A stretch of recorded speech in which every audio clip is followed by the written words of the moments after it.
So it was actually when we were in Nicaragua, we went to a school for deaf kids.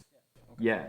Um, and it was a really weird experience because we're already in this foreign country where the primary language is Spanish. And I don't speak Spanish. I barely speak English. So to try and do magic, because I'll be honest, there's a lot of talking that we do in magic tricks, and we'll make jokes and stuff like that. And it's different performing that with a language barrier because you have to have an interpreter there. So normally when I would just, maybe say a line and maybe there's a joke here or something like that, you got to say something and you got to pause to give them time to, translate the message. And then also you've got things where like sometimes jokes don't translate well. They just don't understand culturally. There's different pieces of humor and stuff like that. And so imagine that, but now there's a second barrier because these people can't hear. So we had to have two translators in the process doing the show. So we would, if we were going to talk, we would say something, a translator would translate that to Spanish, and then another translator would translate that to sign language so that they could see.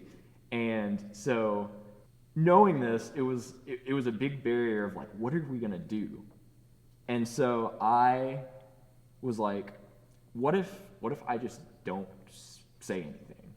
What if I can do something that they can just see and the magic kind of just speaks for itself? I don't have to explain anything. They just understand what it is. And so I did this trick that I used to really not like very much. It's a very old trick. I think everybody's seen it, linking rings.